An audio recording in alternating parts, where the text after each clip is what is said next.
Vince, let's start with you. And you spoke on this already today, but many people believe that data centers get massive tax incentives to locate. Is that true? And can you explain some of the incentives that have been used in Virginia? I know you spoke on this a little bit, but would you touch on it again? Sure, and there's nuance to the question and answer. So I've talked a lot about earlier the data center retail sales and use tax exemption. That is an incentive. I also mentioned, at least I believe I did, it's been a long day, and I've talked on several panels here, that VDP is required via the General Assembly to do a biannual report with the Department of Tax. We just published that here in the past couple of weeks, and that is focused on the data centers that are utilizing that particular program. So in the 2 fiscal years that were studied, there was a little over $80 billion worth of direct capital investment from those companies. There were a little more than 9,000 direct jobs created by those companies. Again, this is in 2 fiscal years, 23 and 24, I believe. 31 total jobs when you add in the indirect. The tax revenue generated off that was a little more than $5 billion, of which $3 billion was exempt as part of that program. So if you look at that as an incentive, the state put out $3 billion to earn that $5 billion, or a net $2 billion worth of revenue at the state and local level. I've talked a lot about JLARC. I'm surprised I was the only one to mention that as much as I have today, but JLARC in its report found that it's a but-for. If it weren't for that SUT program, 90% of the data center activity would not have happened. So depending on how you look at it, it's either a $3 billion incentive or it's a vehicle to capture you $2 billion worth that you would otherwise not have gained. So that's the state level program. At the local level, and the folks around me can talk more about this, there have been incentives offered to help attract everything to provide workforce programs, to tax rates, adjusting tax rates, to rebates back on taxes gained. All of that to be said, we've talked a lot about the need for power today. I feel strongly that that is so important that if you have a pathway to power, if you've got a really good power story, you've got a favorable business climate, generally speaking, that the need for additional incentives are not high. I think a welcoming community with a strong power story is all that you need, combined with the state level SUT program. That was a great high-level answer. Thank you. On a more grassroots level, Brian, Alex, can you guys take this question and say, how do they produce revenue locally? And could you give us some real-world examples of that? Take it in any order.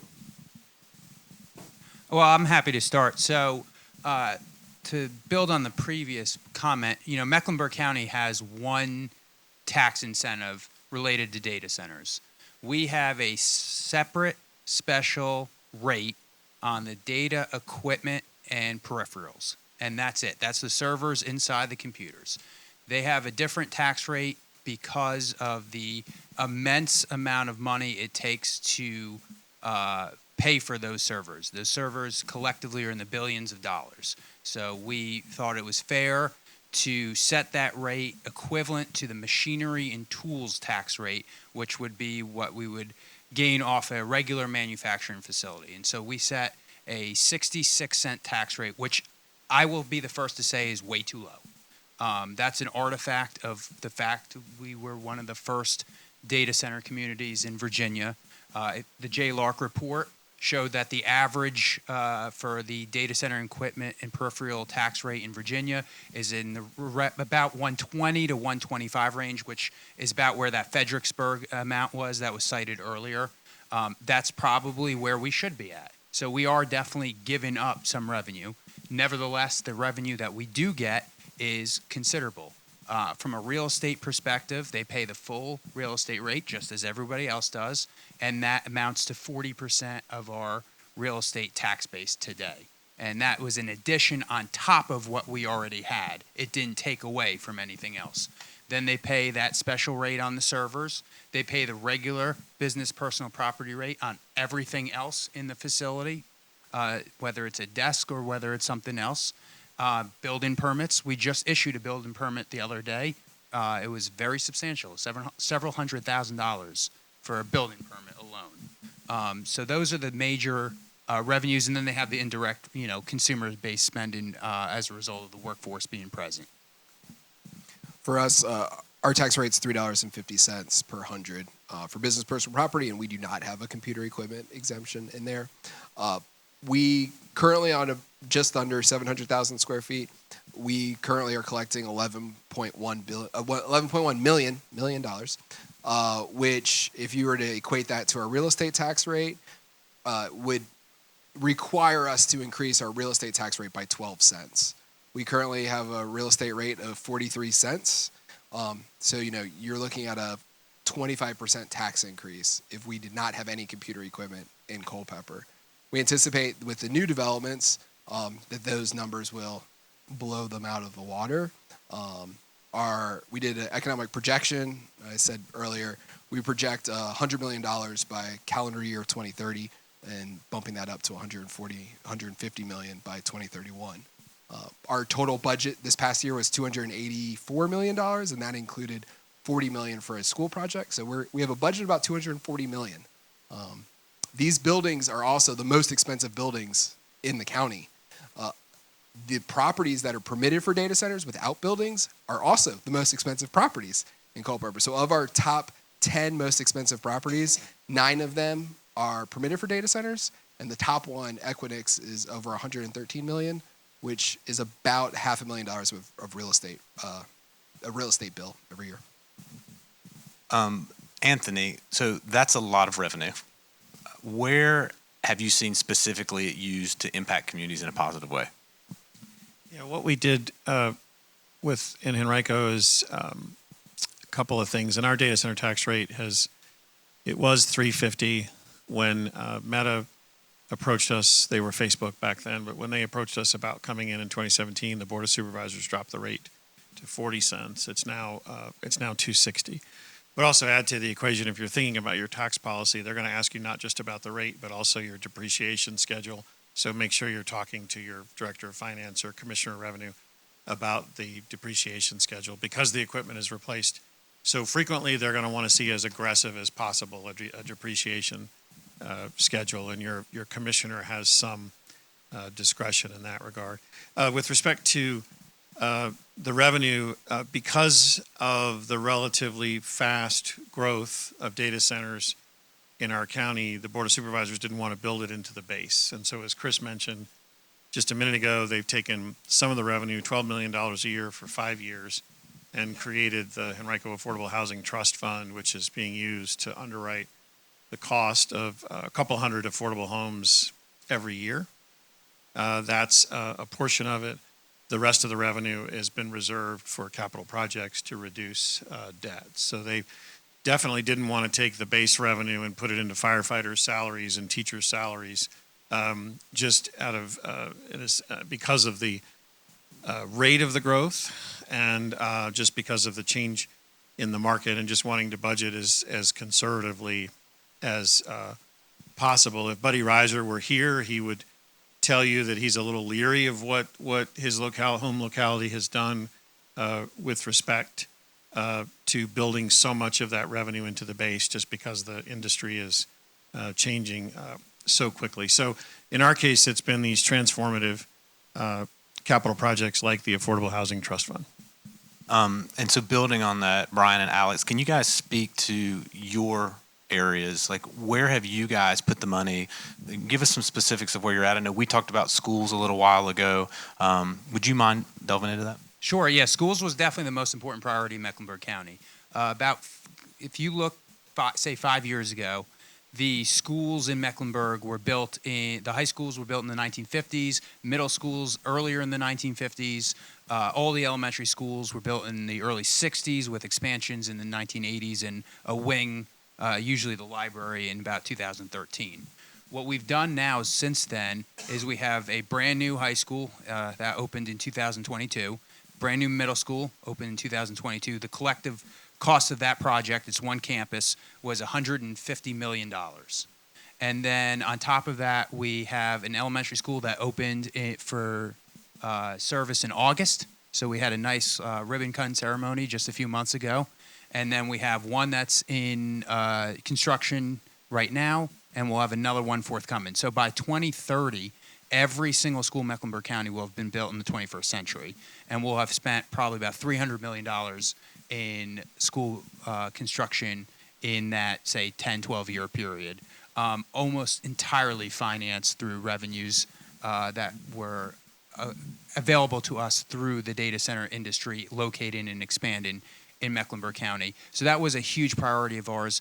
But we've also done a little bit on the baseline service and cost of living factors to get a competitive workforce for our community as well. In particular, we had to start taking on emergency medical services. I think everybody in this room probably has experienced the decline of the volunteerism model. And so for half of our county, we were approached by those volunteer agencies that let us know, hey, we can't do it anymore. We've got to give this up. You all need to take over. So we were able to add a 30-person department, which is over 10% of our workforce overnight. It was a $2.5 million a year fiscal impact overnight, and we just absorbed it because we had the growth based on the data center industry. And then when we hired those people, and we learned that we weren't competitive in the way of paramedic salaries. This past year, we were able to adjust the salaries because of the growth coming in, and all of a sudden, overnight, we went from 3 paramedics on staff to 13 on staff. So it's been monumentally impactful. Do you echo that? Yeah, the only thing getting cheaper are big screen TVs. I don't know how they do it every year. Like, you buy one and you can get the next size up at the same price in 3 years. Everything's getting expensive. And in America, we have not done a good job of keeping up with infrastructure. It's just not what we're good at. We do that with water, we do that with electric, we do that with buildings. You know, in Culpeper, we need to build a new courthouse. It's widely been reported in the county. We are in a facility that's very old. We need to replace the courthouse. We need to look at a new fire station. We're renovating schools right now. Things are getting up there. We have right now that $11.1 million that we currently collect just goes into the baseline services. But one thing that we're working on now is our strategic plan for economic development for the next 5 years. And I've said to the board, like, we need to start thinking about when these revenues get big, if we only build buildings with this, that's a shame. We really should need to, we still have to build the buildings. I'm not saying we don't. We still do, but we should say, all right, we're going to put a little percentage of this, and Henrico did I actually stole this idea from Henrico. Thank you, Anthony. But like Henrico did the affordable housing. Hey, let's take a portion of it and let's invest it to launch new entrepreneurs. So that let's take a portion of it so that we can buy land and get the next manufacturer. Let's take a portion of it and lower the tax rate. You know, we've talked about the car tax.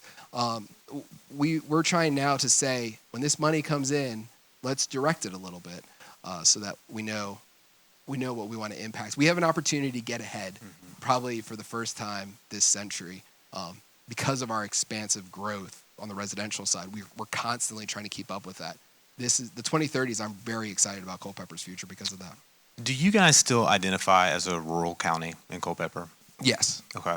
And Mecklenburg identifies as a rural county, correct? Oh, absolutely. We have and always will be. This is a conversation I feel like every year when I propose the budget, this is part of the talking points is, yes, we are a rural county, but we're performing economically like more of a exurban or even a suburban community. And so when we look to make our comps, I'm always looking to places like Goochland or Powhatan or other places surround in that general Richmond area rather than our surrounding counties because of that fact. We live in both worlds. You know, half of our population lives within about 20 square miles, and the other half lives within 360 square miles. So, Alex, would you talk to being in a rural county? One of the major concerns or fears, I think, for general public is that it's going to change the landscape of our county. Could you talk about how much land is actually used and what that reality has been? Yeah, so we have a number of data center campuses, and we have the large campus model. The campuses themselves individually range from about 200 acres on the low end to about 600 on the high end. So each one individually is really not all that influential. And then when you aggregate it together, the total impact, and we're a monstrous county, of course, in land mass, but the total property that has been rezoned for data center development amounts to about 0.75%, so 0.75%. That's just not that, changing of the characteristics or the heartbeat of the community, and you're doing that with it being 40% of your real estate tax base on the back end. I mean, I think anybody, I know this is a business alliance here, I think any of the businesses in this room would make that equation in a heartbeat. Put an input cost of 0.75% for a return of 40%. I mean, it's such a no-brainer. We're 0.4% dedicated of our entire county is dedicated to data centers. So less than 1% of an entire rural county. 154 million into schools by 33rd or 23rd. 300 million. 300 150 million. Was the big project, Yeah. but the other ones together. Out of less total. than 1%. Yeah. Okay, that's great. Anthony, you've been around this a long time. What other industries, businesses, specifically in the tech space, have popped up around the data center development? Yeah, there's a really significant supplier community around data centers. So just to give you a sense of the scale of what's happening in Henrico now, and the data center industry doesn't really think in. I know we all think in terms of square feet, but so we have 6 million square feet under roof today. We're on our way to 16 million square feet. We are third in Virginia right now, below Prince William and Loudoun. We're going to get passed certainly by Chesterfield, by Stafford, maybe by Mecklenburg, by Hanover, because our Board of Supervisors has, as Chris mentioned earlier, has instituted a PUP requirement for new data centers, which is I think is slowed down the pipeline. But what's there now is, so we're on our way in our White Oak Technology Park, which is right next to Richmond International Airport, if you're familiar with RIC. Will be about 4.8 gigawatts. Data Center Alley in Loudoun is about 11. 4.8 gigawatts is what it takes to power Manhattan. So that's just to give you a sense. Henrico is 100% Dominion. There's no co-ops. So it's all Dominion Virginia Power supplying the power. In the last few years, we've seen announcements from a Nord Mardix, from Eaton, which is these are both international companies. ABB, which is also an international company. These are electrical supply. These are worldwide electrical suppliers that supply not just the data center industry, absolutely they do, but also the healthcare industry, the advanced manufacturing industry. I'm missing others. Vince can probably help me, but there's been data center supplier announcements all around the Commonwealth. There was one just in Chesterfield, and I can't think of the name of the company. But there's any number of those that are continuing to grow. The most recent one that we had was Eaton, which is an Irish-based company. They just announced a 400,000 square foot manufacturing facility, 200 new jobs, and retention of 250 jobs. And what I love about that project is that we almost lost it to Raleigh. And I don't know about you all, but it's really hard to compete with North Carolina. So, and that was a real retention project because they have a facility in Raleigh. So we worked really hard with VDP to help keep them and to have them grow. So we're seeing hundreds of new jobs, tens of millions of dollars of investment with the suppliers in and around that industry in Henrico, the Richmond region, and I'm sure all across the Commonwealth with that. Vince, would you build on that a little bit from like a statewide perspective as well? Yeah, absolutely. I touched on it a little bit earlier today. So I mentioned two companies in close proximity to where we sit today with Delta Star and Modine. But we see the supply chain all across the state. So it's everything from air cooling systems to the raised flooring that some of the data centers use, to the electrical equipment. And I also mentioned, and I'm not sure if the gentleman's still in the room, our Horgan friend, the American vet, the two vets that started this porta potty business that's now booming up and down the East Coast with hundreds of employees, as I understand, and still growing. So I do think as economic developers, it's been an opportunity that we have probably missed on. It's not always so apparent that the business is grown as a result of data centers, and we can do a better job at connecting those dots. We at VDP, under my leadership, one of the things that I have committed to is better understanding and drawing that direct connection.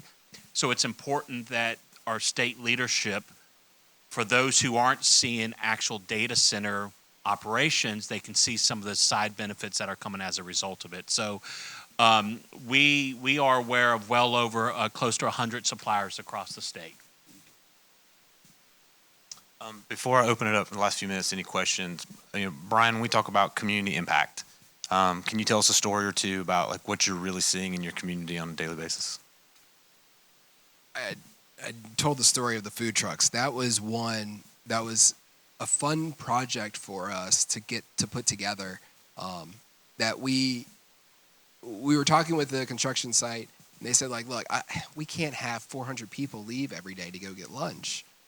And we said, well, that's good, because we were thinking that this might be an opportunity. It might be an opportunity for us to get food trucks to you. We were brainstorming, would you like it? They're like, yes. And I went to every food truck that I could find. I drove around all day. We sent emails. We put it out on our Facebook page, and we came with a list of 10. One of those participants has told us, because of the data center industry, what she's able to do is they place their order ahead of time. So she makes it in the morning, drops it off, and then goes back to the shop. She's getting an extra $3,000 a week from participating in that. And that's meals tax that we weren't collecting, And then we're talking with the end developer. That was with the construction site. With the end developer, they were they wanted to do some feedback on their project. And I said, yeah, I just want to let you know, we're really appreciative of this. And they said, have we connected yet with the culinary? Have we talked about launching more? Have we seen what else that's something that we're now brainstorming. How can we impact our commercial kitchen? How can we say that's just an example. I tell people all the time, we're going to have so much cash in our market because of the construction workers that it's going to affect the restaurant owner makes more money, so they need to hire an accountant to take care of their bills. The accountant is working longer hours, so they hire a landscaper at home. The landscaper is not at home as much, they hire a cleaner. That will happen. Alex, do you want to build on that? Yeah, I just wanted to, I think all of that has happened in Mecklenburg too, but I wanted to kind of sum it up at a high level. In December, the Virginia Department of Education released its new local composite index data. And yes, Mecklenburg's went up. Our score went up, our school funding that we're going to have to contribute went up, and the state's share went down. But people always fixate on the property value variable that's in there. They don't pay as much attention to the other two variables, one of which is income and the other one is sales tax. And I think those really tell a great story for how this industry, which is undoubtedly the predominant factor in those those changes, has impacted our area. And I think it showed up in those two columns. So this data is always 2 years behind real time. So the shift in the LCI went from 2021 data to 2023 data. So undoubtedly what's reality in Mecklenburg at the time in 2025 would have been even higher than this. But from 2021 to 2023, the total income of residents, because there's a column that has total and then they back out the non-residents. So just the resident income increased in our community by $55 million in 2 years. We're a population of 30,000. So obviously there's huge material benefits. And then on the sales tax front, remember, this is Virginia. So we only tax goods. We don't tax services. And we have some of the, the data center equipment peripherals don't pay that tax, but, the construction does and other stuff does. And the people in our community, they're paying the sales tax when they're buying things. It went up in 2 years, again, $100 million in our community. So that, has an impact. That's going to fuel more jobs. That's going to fuel expansionary efforts. Hopefully, other businesses will see that our level of consumer spending is higher than they would normally see from a 30,000 population an hour away from an urban market community, and say, okay, it doesn't matter what the total rooftops you have are. It's still an investment opportunity because we're going to be able to make money. So I think those two data points were just, mind-blowing in a way, but they also exhibit what the impact of this industry's expansion is. Go ahead, Anthony. Yeah, I'm moving to Mecklenburg.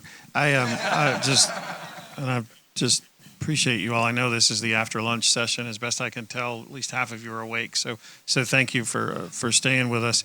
It'd be remiss to make a couple of points. You guys talked earlier about data centers don't create jobs, which is a part of the false narrative that we all face with this.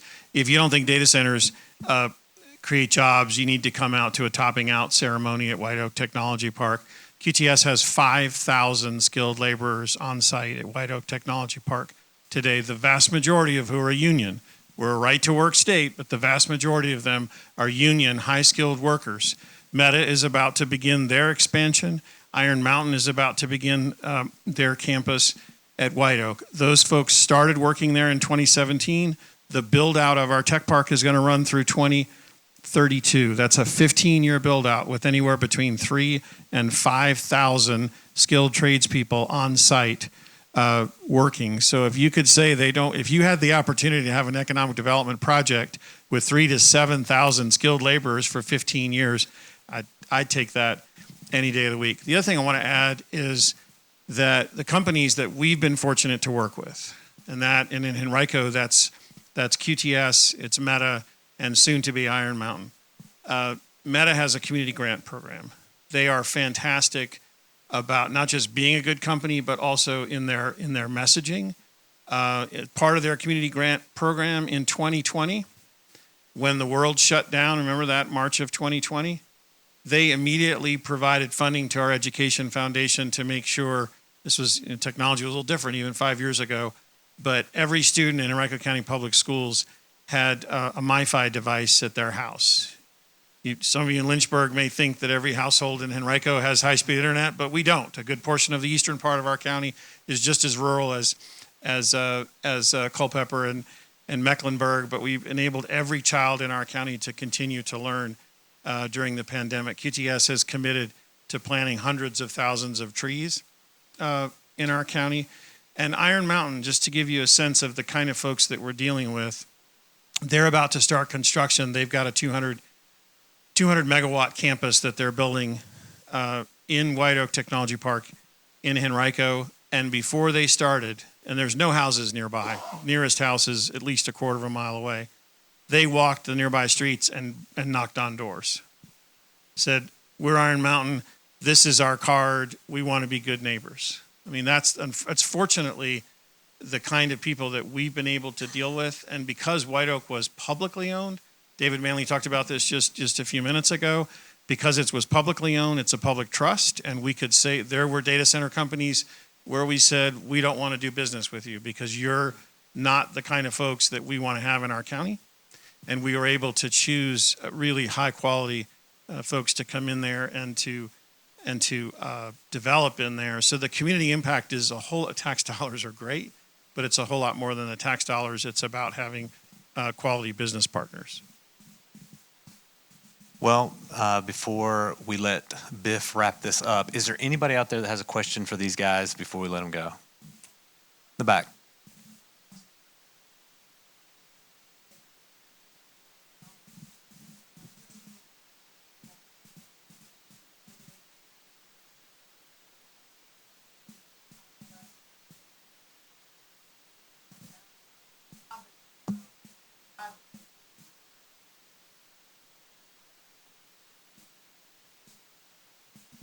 Well, thank you for visiting Mecklenburg County and for spending the time, and hopefully some of your resources there.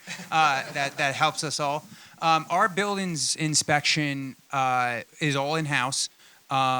We definitely got an exposure to a different type of inspections work than we were accustomed to. We're very familiar, obviously, with the residential. We never really had that kind of similar large-scale industrial commercial that some of the other communities in Virginia would be accustomed to. But we kept that in-house. I mean, we figured it out. We did expand staff a little bit. We've added at least one building inspector during the last 5 years or so. But we've been able to manage that fairly well within our existing resources. Planning and zoning, we've definitely expanded that. We've had to add in erosion and sediment control inspector. That was probably something we needed to have anyway, and so this was a good rationale to justify that. We've added a dedicated planning administrator in the last year. Again, something we probably ought to have had for a long time. But when you have the monumental impacts that you see from the data center and the numbers that come along with it, it's a lot easier to go to the Board of Supervisors and to say, okay, we need this position, and these are the reasons why. It makes it a much more convincing narrative in order to get it over the finish line and get it to be approved. So we've managed in-house for most of it. Now, I will say on some of the other aspects, we definitely use a number of different firms. Like we don't have a county engineer, for instance. So when it comes to all of these infrastructure projects, we have a multitude of PE firms that we use to help us on that front. So there is somewhat of a mix and match, but in terms of like the permitting stuff, we've done most of that in-house. But I will say we also don't do stormwater, so that's all through DEQ. Right or wrong, better or worse, timeliness or not, that is, out of our jurisdiction. But if we took that on, we would have definitely had to ramp up staffing. One more question before I get Biff up here to close this out. Okay, well, will you give our panel a hand? Thank you guys so much.